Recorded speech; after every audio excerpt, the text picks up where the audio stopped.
Hi friends, welcome back to Lakshmikshaya channel. ఈరోజు మనం అరటి దూట పెసరపప్పుతో పప్పునైతే ప్రిపేర్ చేసుకుంటున్నాం. దీనికి కర్రీ అని కూడా అంటారు. మనం ఎలా పిలిచినా ఓకే, పప్పు అనుకోవచ్చు, కర్రీ కూడా అనుకోవచ్చు. ఇది చాలా పాతకాలపు వంట. చాలామంది తినడం అయితే ఇది మర్చిపోతున్నారు. ఇది అప్పుడప్పుడు మన డైట్లో చేర్చుకుంటే చాలా మంచిది. దీని ఉపయోగాలు అంతా ఇంత కాదు. ఉపయోగాలు అంటే మెయిన్ ఇంపార్టెంట్ ఏంటంటే కడుపులో ఉన్న ఆహారపు పేగు, అందులో ఏవి కానీ మలినాలు కానీ వెంట్రుకలు కానీ ఏవి కానీ కడుపులో ఉండిపోయినా ఈ పప్పునైతే మనం రైస్లో చేర్చుకొని తింటే వాటి నుంచి ఈ ఆహారం నుంచి ఈ బయటికి వచ్చే ఛాన్సెస్ అయితే ఉంది. మలినాలన్నీ బయటికి తీసేస్తుంది, చీపురులు అయితే కడిగి పెట్టేస్తుంది. అంత పవర్ అయితే ఈ అరటి తోటకైతే ఉంది. పెద్దలే కాదు, పిల్లలు కూడా కిందన టాయ్స్ పెట్టుకొని ఆడుకుంటూ ఉంటారు కదా, వాళ్ళు నోట్లో అయితే ఏవి కానీ మనం ఎంత నీట్గా వాళ్ళకు ఉంచినా వగేరా నోట్లో పెట్టుకుంటూ ఉంటారు. వాటి ద్వారా టాయ్స్ ద్వారా చిన్న చిన్న వెంట్రుకలు అయితే వాళ్ళకి కడుపులోకి అయితే వెళ్ళిపోతూ ఉంటాయి. మనం ఎంత నీట్గా వాళ్ళకి ఉంచినా వాళ్ళకి ఏది ఇష్టం అదే చేస్తారు. మనం చెప్పిన మాట అయితే వినరు. అలాంటి పిల్లలకు కూడా మనం ఏంటంటే ఇది బాగా మెదిపీసి, పప్పు అయితే ఎలాగో కుక్కర్లో ఉడికిపోతుంది, ఇది బాగా మనం మెదిపీసి అయితే ఒక ముద్దైనా వాళ్ళకి పెడితే వాటి కడుపులో ఉన్న ఈ మలినాలన్నీ బయటికి తీస్తుంది. అంత మంచిది ఈ అరటి తోట. నేను చేసే విధానంగా ఒకసారి అయితే ట్రై చేయండి. ముందుగా అయితే అరటి తోటను తీసుకొని మనం దాని మీద దవ్వనైతే సపరేట్గా తీసి పెట్టుకొని, ఇలా నార అయితే వస్తుంది కదా, ఈ నారనంతా మనం ఒక సైడ్కి అయితే తీసి పెట్టేసి చిన్న చిన్న ముక్కలుగా అయితే కట్ చేసి మనం వేడి నీళ్ళల్లో కానీ లేదా మామూలు వాటర్లో కానీ పెట్టుకొని ఉంచుకుంటే నలుపుదనం రాదు. మనం పోపు వేసేంత వరకు ముందుగా అయితే మనం స్టవ్ అయితే వెలిగించుకొని కుక్కర్ని అయితే పెట్టుకుందాం. కుక్కర్ బాగా వేడైన తర్వాత ఆయిల్ అయితే వేసుకుందాం. ఆయిల్ బాగా వేడైన తర్వాత ముందుగా అయితే జీలకర్రను అయితే యాడ్ చేసుకుందాం.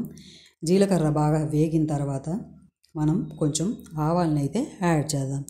ఆవాలు చిటపటలాడుతుంటే మనం కరివేపాకుని వేసుకుందాం. కరివేపాకు బాగా వేగిన తర్వాత మనం ఇందులోనే వెల్లుల్లిపాయలు కొంచెం కచ్చాగా దంచి వేస్తే ఫ్లేవర్ ఈ పప్పుకి బాగా పడుతుంది, చాలా అయితే బాగుంటుంది.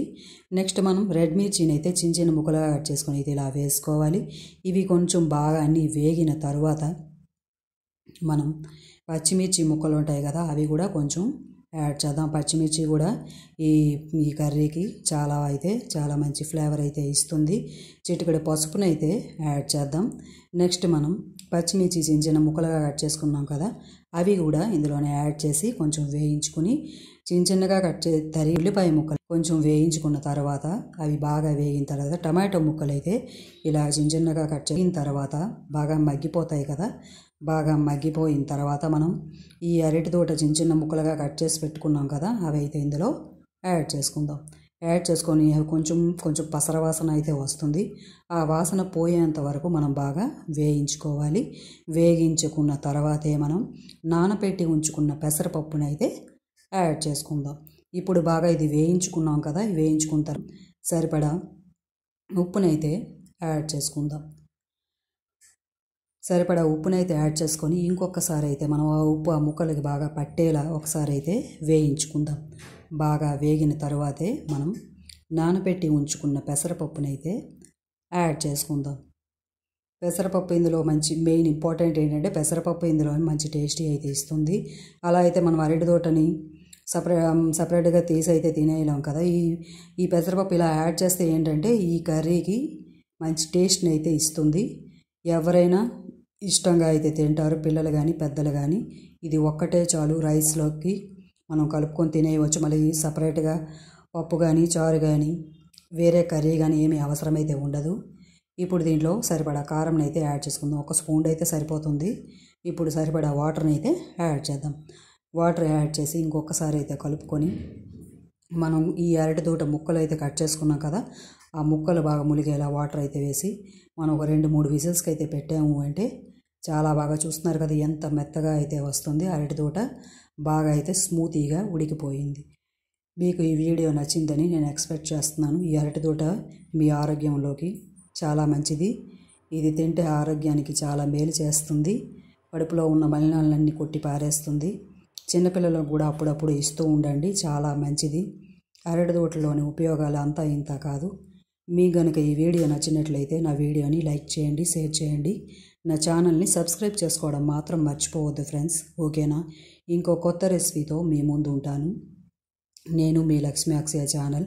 ఇంకా కొత్త రెసిపీలతో నేను మీ ముందుకి తెస్తూ ఉంటాను. మెయిన్ ఏంటంటే నా ఛానల్ని సబ్స్క్రైబ్ చేసుకోవడం మాత్రం మర్చిపోవద్దు. ఈ కర్రీ చిన్నపిల్లలకి చాలా అయితే మంచిది, అలాగని పెద్దవాళ్ళకి మంచిది కాదు అని కాదు, పెద్దవాళ్ళకి కూడా చాలా అయితే మంచిది.